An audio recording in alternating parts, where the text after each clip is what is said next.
Hi guys and welcome to Unacademy. This is lesson 5 on Proverbs for Expressive English, where we'll be dealing with the Proverbs on travel and journey. And this is presented to you by me, Setu Dixit. Here's more about me. I'm a dentist and work as a research intern with the Central Drug Research Institute. Also a content developer for competitive English and a CSE aspirant as well. You can follow me on the given Unacademy user link below to know more about my courses.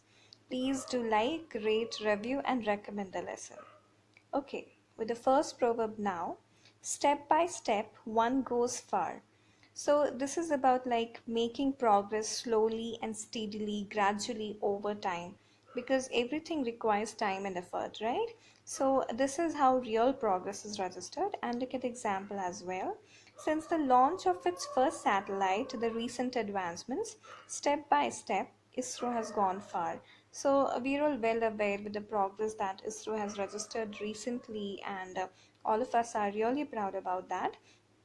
So if like if you look at the history or the timeline that they went through, it has not been a very smooth road. They have worked hard, they have registered progress eventually, slowly and gradually, and finally they are today what we are really proud of, right?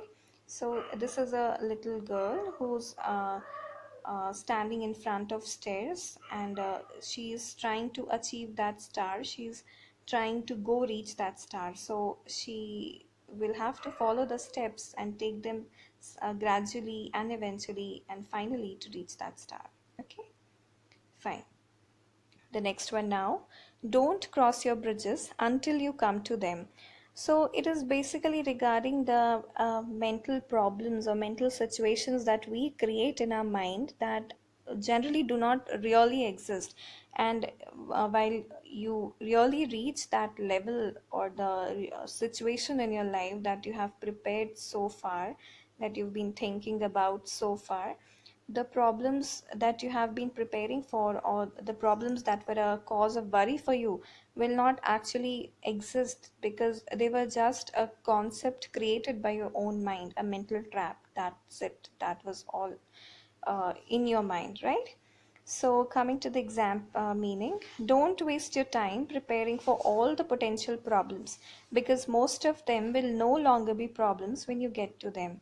Because most of the problems that you think are problems are generally not. They are just like, puddles in the path. Okay, and we'll come across it in the slides to come. So coming to the example now, instead of analyzing the various problems, go climb that mountain. You shouldn't cross a bridge until you come to it. So of course there are a lot of problems while you go climb a mountain. It's not as easy. There are a lot of difficulties that might come across your way, and yes, you should be prepared for them. You should be well equipped to handle the situation, but you cannot like totally ignore the prospect of doing that thing just because of the problems that are potentially present in the way of doing that thing, right? So this is what it means. Although there are problems, but you will be able to handle them once you get to them, right? This is what it means. Okay. Okay, now, good company on the road is the shortest cut. Now, this is a very simple proverb, because every journey, every travel is better and more enjoyable when you have good company with you. You generally get bored when the people you are with are not the same type of person as you are, right? So, this is what it means. A journey seems much shorter and much pleasant when you have good people to talk to along the way, right?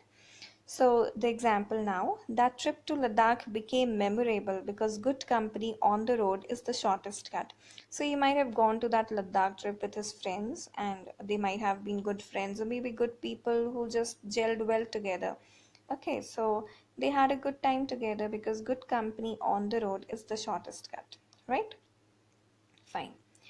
Everybody must row with the oars he has. So everybody must cater to his needs, cater to the situation at hand, with whatever he has, with whatever he can do, with all the things that he is, like able to be doing in order to achieve that goal. So start with where you are and what you have, and just do it. Do it no matter what, and achieve that goal. Okay. So after the tsunami and earthquake, Japanese rode with whatever oars they had. So see, the Japanese are some of the very diligent people on world, and they are known to be patient and disciplined, and they are really good at handling situations at hand, right? So after the tsunami and earthquake, Japanese rode with whatever oars they had instead of crying and blaming the government and the political system of the country, and engaging in thefts and robbery and all the other mischievous things. They started working for the betterment of their present condition. So they rode with whatever oars they had, right? Fine. The beaten path is safest. Now, this is actually opposite to the phrase that take the road less traveled, because according to this proverb, the road that is more traveled is the safest path to reach some place. And it's true as well, because see, you take the road less traveled when you want to do something unique, something extraordinary. But when you want to reach somewhere, or when you are on a path and you want to reach there fast, then you have to take the road that is more travel, because various people have gone through it, so it is time tested, and all of us have they have reached some place, right? So it is a safer path as well. Okay.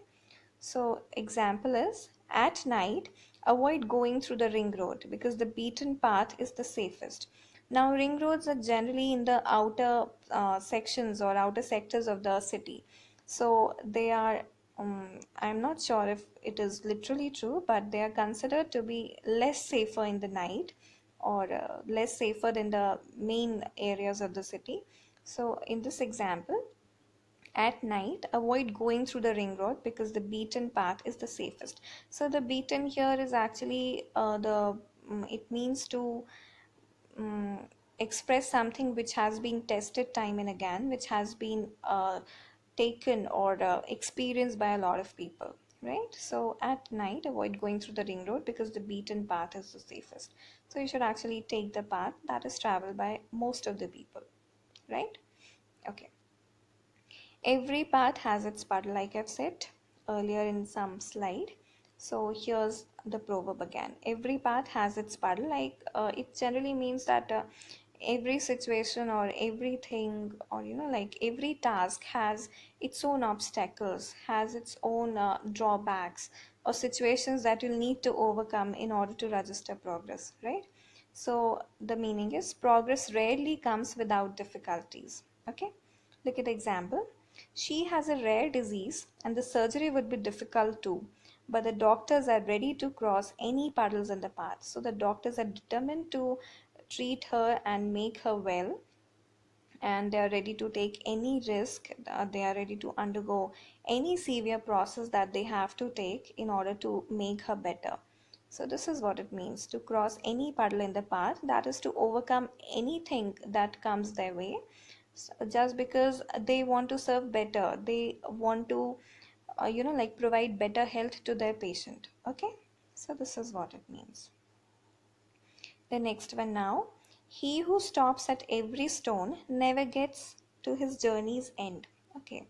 So if you're distracted by everything at hand, if you are like bothered by anything, and every minute single detail troubles you, then it's really not possible for you to reach far, because there's nothing like a focused mind, right? So this is the example. Raman is very sincere towards his work, but he worries about everything. I doubt that he'll be successful because the one who stops at every stone never reaches to his journey's end. So if you keep on thinking, and if you're like bogged down by every single tiny minuscule difficulty that has come your way, then it's really hard for you to tackle the tougher problems that are really more important than the tiny puddles that you're facing right now. Okay, so this is what it means. Now, a journey of 1,000 miles begins with a single step. Okay, so if you're like about to run a marathon, or if you're about to make your steps towards a dream that is not really small, or it's big in measure, in whatever amounts, in whatever ways. So you'll have to take that first step, because no matter how hard something is, the journey can be begun only when you take one step. And the first step is the most difficult of everything, of even the entire journey, because you have to take that step to uh, reach someplace, right? So, a long way or journey towards a dream begins by taking a first step, is the meaning. And the example is, instead of thinking too much about doing it or not, take that first step and do it, because a journey of 1,000 miles begins with a first step. So, we keep on analyzing situations and the problems that might occur.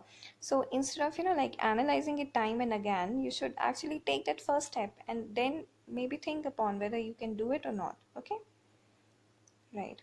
Now, the next one is, the longest way round is the sweetest way home. So, it basically refers to situations where we try to avoid follow directions because we think this might take us long, but then we fail at it and we have to return back. So, the process becomes much longer now.